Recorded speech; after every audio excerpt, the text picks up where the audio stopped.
Hello दोस्तों, आपका मेरे चैनल में स्वागत है। आज जो है हमारा चैनल का मुख्य उद्देश्य है बच्चों की हर छोटी बड़ी समस्या का समाधान करना।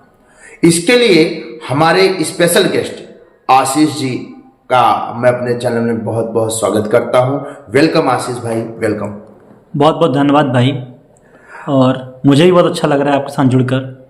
और हम जिस टॉपिक बात करने वाले हैं शायद उन बच्चों के बारे में बात करने वाले हैं जिनके बोर्ड्स के एग्ज़ाम में भी 10th और 12th के बच्चों के बारे में। और मुझे बहुत खुशी होगी जब हम ये वीडियो ख़त्म करें, इस कॉन्वर्सेशन को सुनने के बाद बच्चों को काफ़ी हेल्प होगी। नहीं, बिल्कुल आशीष जी, मैं आपको जानता हूँ बहुत अच्छी तरह से, आप बच्चों को बहुत अच्छा मोटिवेट कर। तो आशीष जी, आज पहला टॉपिक है बच्चों को सबसे बड़ी समस्या क्या है?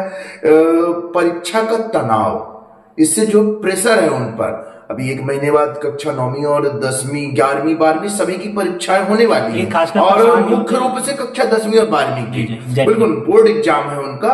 तो उनको इस समय परीक्षा में बहुत तनाव महसूस हो रहे हैं, एकदम बहुत परेशान हो रहे हैं। तो उनके लिए क्या सही रहेगा, कैसा क्या करें? देखो, एग्जाम्स का प्रेशर होना तो नॉर्मल है, बिल्कुल। एग्जाम्स हैं और 10th और 12th बोर्ड के एग्जाम जैसे आपने कहा, तो प्रेशर तो होगा बिल्कुल। लेकिन उस प्रेशर के साथ आपको खुद पे भरोसा रखना है कि आपने तैयारी कैसे करी है, आपकी शुरू से साल भर की प्रिपरेशन कैसी रही है। तो वो आपको हेल्प करेगी कम टेंशन लेने के लिए, कम तनाव लेने के लिए, कम प्रेशर लेने के लिए।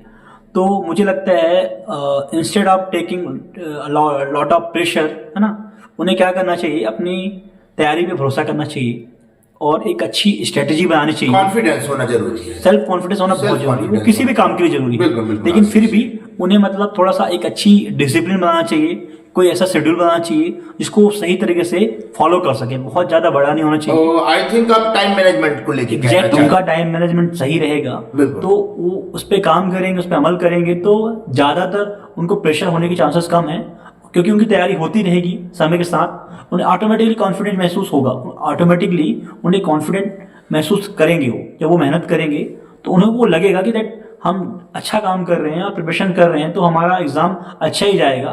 तो ऑटोमेटिकली उनके दिमाग में पॉजिटिव थॉट्स आएंगे इंस्टेड ऑफ नेगेटिव थॉट्स। तो मुझे लगता है टाइम मैनेजमेंट प्लस एक डिसिप्लिन के साथ बना हुआ कोई प्लान उनको हेल्प करेगा प्रेशर को कम करने के लिए। बिल्कुल, क्योंकि एक महीने का समय बचा है, ज्यादा समय है नहीं बच्चों के पास। तो आपने बहुत ही अच्छा बताया कि टाइम मैनेजमेंट, इस चीज को मैं भी बच्चों को बताना चाहता हूँ कि आप लोग टाइम टेबल बना लें अपना, किस टाइम। बहुत बेसिक, बहुत ज्यादा नहीं, बेसिक, बिल्कुल बिल्कुल।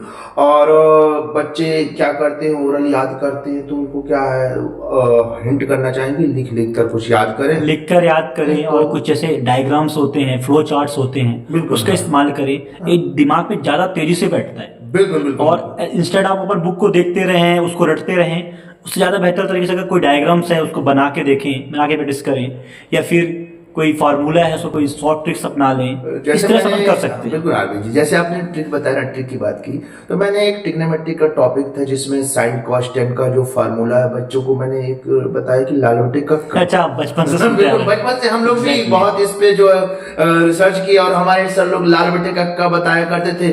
इसमें जो है लंब बटे कर्ण, और ऐसे जो उसमें काफी फिर एल ए एल और के ए रहता है। और फिजिक्स में बहुत सारे रहते हैं, केमिस्ट्री में सब मेंशन कर देंगे हम, बट खुद की बनाई शॉर्ट ट्रिक ज्यादा याद रहती है। जी जी जी हाँ। और इंग्लिश मीडियम के बच्चे, इंग्लिश मीडियम के बच्चों के लिए ट्रिक है हिंदुस्तान हरा भरा और पाकिस्तान भूखा प्यासा। ये जो ट्रिक जो है, इसका मतलब क्या होता है मुझे बताएंगे?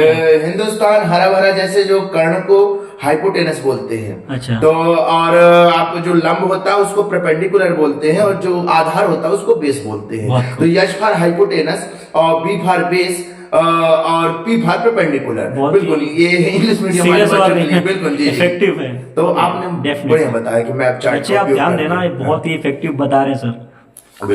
और भाई मैं अपने बच्चों को पता है ये भी बोलता हूँ कि बीच बीच में ब्रेक लिया करो, कंटिन्यू पढ़ाई मत करो। इस पे आप क्या कहना चाहते हो? ब्रेक्स 100% सही बात भाई, ब्रेक बहुत जरूरी है।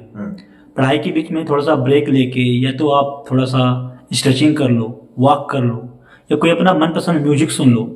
इससे क्या होता है, आपका कंसंट्रेशन बूस्ट होता है। बिल्कुल बिल्कुल। आपका जो कंसंट्रेशन पावर होता है वो थोड़ा बूस्ट हो जाता है, आपको हेल्प मिलती है आगे फिर से कंटिन्यू करने के लिए। तो मुझे लगता है 1 घंटे की अगर स्टडी आप लगातार कर रहे हैं, 5 मिनट 10 मिनट का ब्रेक तो बनता है। पानी पी लिया, थोड़ा वॉक कर लिया। कि मैं लगातार 2-3 घंटे पढ़ता हूँ। नहीं, मुझे नहीं लगता, मुझे ऐसा लगता है, मैंने भी कहीं पढ़ा है शायद, अगर मैं गलत नहीं हूँ तो 90 मिनट के बाद ब्रेक लेना चाहिए। बिल्कुल, लगातार 90 मिनट की पढ़ाई के बाद 10 मिनट का ब्रेक एटलीस्ट लेना चाहिए। चलो भाई, अब बात करते हैं अब स्ट्रेस मैनेजमेंट के बारे में। तो क्या आप क्या कहना चाहोगे स्ट्रेस मैनेजमेंट के बारे में? स्ट्रेस मैनेजमेंट, हाँ, उनको ऐसा रहता है कि टेंशन इस बात का बच्चों को रहता है, तो मैं समझ पा रहा हूँ, तुम तो ज़्यादा बेहतर से समझ पाओगे। उनको टेंशन रहता है कि कहीं मेरा सिलेबस अधूरा ना रह जाए, या और कहीं मैं जो पढ़ा हुआ हूँ, जो मैंने याद करा है साल भर, जो मैंने पढ़ा है, कि वो कहीं एग्जाम हॉल में आए ही ना, भूल ना जाए, आए ही और ना, पेपर में आए या आए ना, या भूल जाए। मुझे लगता है, अगर if I am not wrong, आप यही पूछना चाहते हैं, तो इसके लिए मुझे लगता है कि सबसे इम्पोर्टेंट चीज होनी चाहिए सेल्फ बिलीव, खुद पे भरोसा, और हमेशा keep talking to yourself positively. खुद से पॉजिटिव बात करते रहो दैट मैं जो भी कर रहा हूँ, जो भी एफर्ट्स डाल रहा हूँ अपने एग्जाम्स को लेके, प्रिपरेशन को लेके, वो सही दिशा में जा रही है और मुझे अच्छा रिजल्ट दे के जाएगी। Always try to keep talk to yourself positively, और निगेटिविटी से दूर रहे, बहुत कोशिश करो। और सेल्फ बिलीव, फिर वही मैंने जो पहले बताया था, टाइम मैनेजमेंट, एक अच्छा शेड्यूल सब्जेक्टिव के हिसाब से आपको बांट दो, किस टाइम पे कौन सा सब्जेक्ट पढ़ना है, किस टाइम कितना समय किसको देना है। तो टाइम मैनेजमेंट, सेल्फ बिलीफ और स्ट्रेस मैनेजमेंट को काफी कुछ हेल्प करते हैं। मैं एज ए टीचर एक चीज थोड़ा सा और बच्चों को बताना चाहूँगा। अब तो ज्यादा बेहतर से बता पाऊंगा। बच्चे क्या करते हैं, जो प्रश्नोत्तर लिखने की होती है शब्दों की सीमा, उस पर ध्यान नहीं देते।